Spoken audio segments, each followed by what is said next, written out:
My name is Jakob, I'm 23 years old and I'm a communication design student.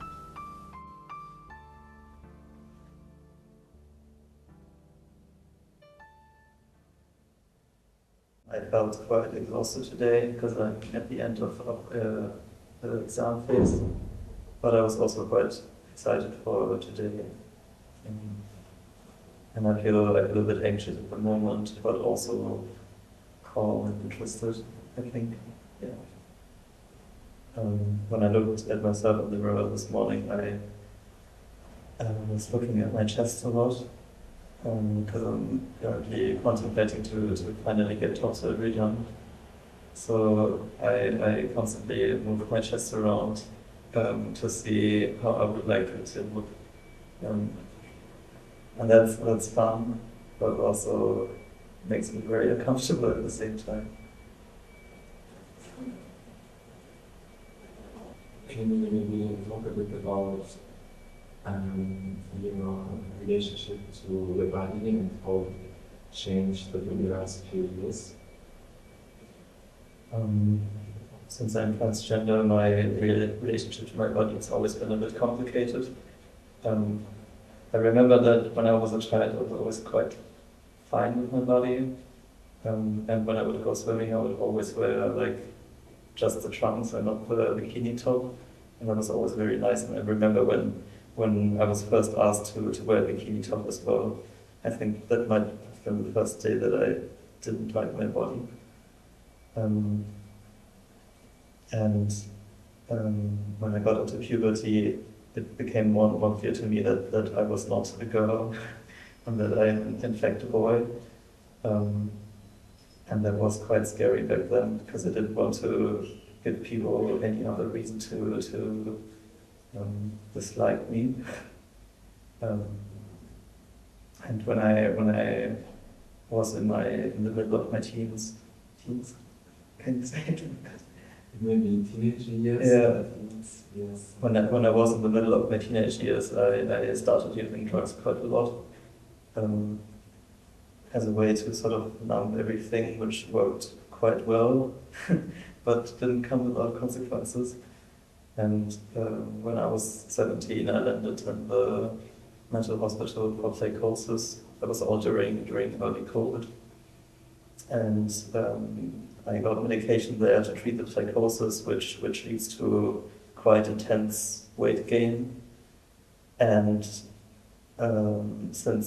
since I still have the female anatomy, all of the weight gain usually goes to your hips and your legs and your chest, and makes you look more feminine. And that was very uncomfortable for me. And I think like many other young people, you have the desire to be slim or rather skinny at best. So that was not very nice for me, and it also made me just very dysphoric because I felt like I looked a lot more feminine, especially in my cheeks. I still have quite the cheeks, but I've learned to love them at this point. So when I was back at home and I looked at my body, I was really discontent with what I saw, but I also really lacked the energy to do anything about it, simply because the medication I was taking really just took all my energy away and made me depressed, to put it simply. And it took a couple of years to sort myself out, and one day I just decided to use exercise as a tool, which is something that therapists have told me since the beginning of time. And I always didn't want to listen to it because it just seemed like, I don't know, seemed like advice, just go out and have fun and smile and try not to think about it. It always seemed like bullshit advice to me. But when I started working out, I really changed my relationship to my body.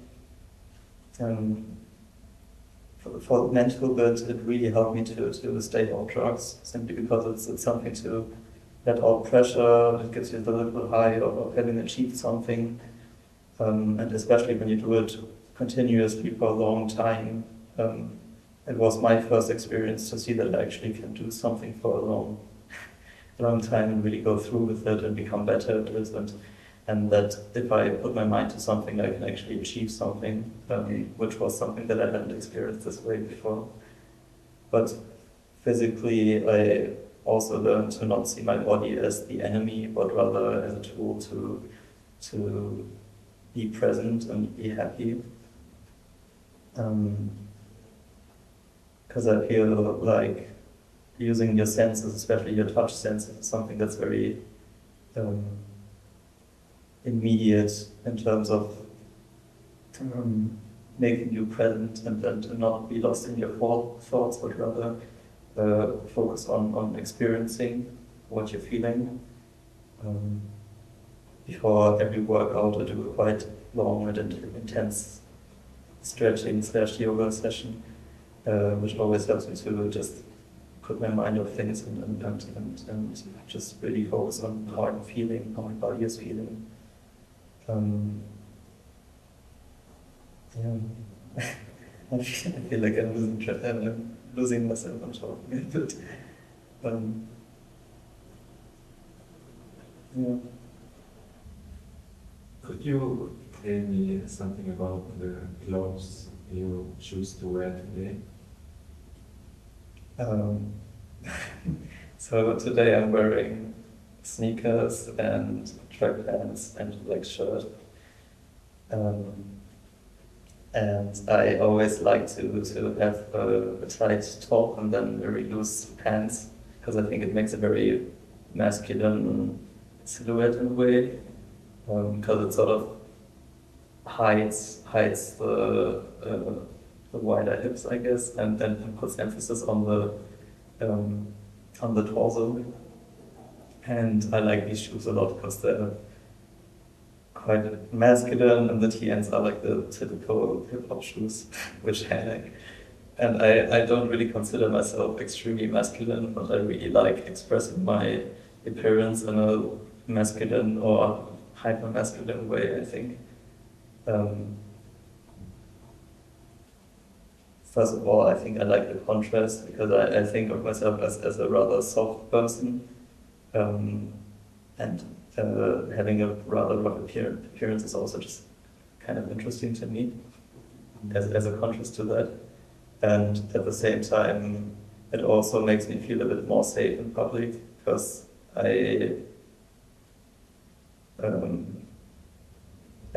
when I shave my head, for example, I could tell that people would just be a bit more careful around me, which is sort of, it feels weird to say that, because I don't want to scare people, but I think as a person who experienced bullying in the past, and as a transgender person always feels like everybody's watching you and everybody can see right through you. I think it's an understandable coping mechanism or protection mechanism to sort of put up this facade. In biology class back then, there's this phenomenon of animals using mimicry. For example, when an insect has the same coloring and the same patterns as a toxic insect, and it's not actually toxic by himself, but he looks that way. So other animals don't attack it because they mistake it for the actual dangerous thing. And that's something I always sort of, I don't know. But that's a bit how I view myself sometimes. Yeah. Mm. It's good that biology class was good for something. How do you deal with these kinds of reactions, or maybe the look, the way people look at you, and how did it change maybe in the last years? Mm-hmm. I mean, when I was 15 years old, around that age, I was not on testosterone, and so you're not very passing, and people can tell that you're trans. And as a result of that, you try to, get more masculine to be more passing, but you also get super paranoid about it.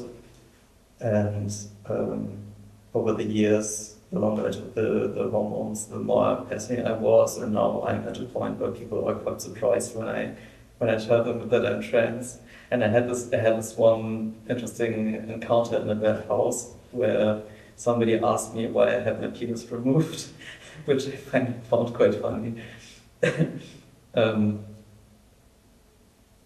And it's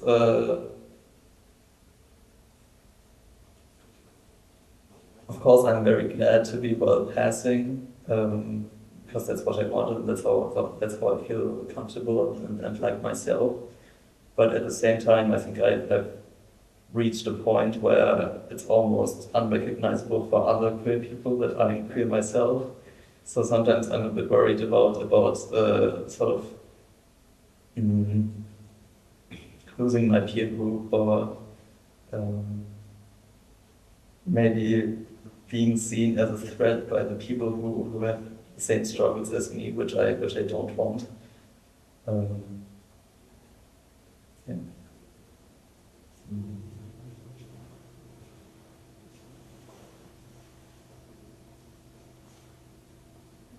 In what ways do you show self-love? I show self-love by making the right decisions for myself and for being disciplined, and by saying no to the fun thing, and the fun thing is something that doesn't serve me in the long term, in the long run. When I got sober, that meant for me to give up a lot of partying and to distance myself from friends who were still using. And that was hard because I love to dance, I love going to parties and stuff like that, but especially when you're just getting sober, it's often better to stay away from those places, but it's frustrating because you feel like you're losing such a big part of yourself, and like you're losing your safe space and your fun space, and losing being cool in a weird way. You just feel like your life gets extremely boring, and that you're super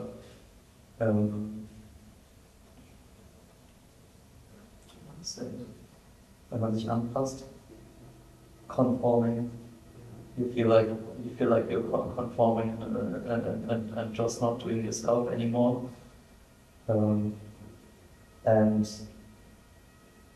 finding new spaces where you can be weird and queer and artistic and stuff like that can sometimes be a bit difficult when that identity has been rooted to the party culture that much.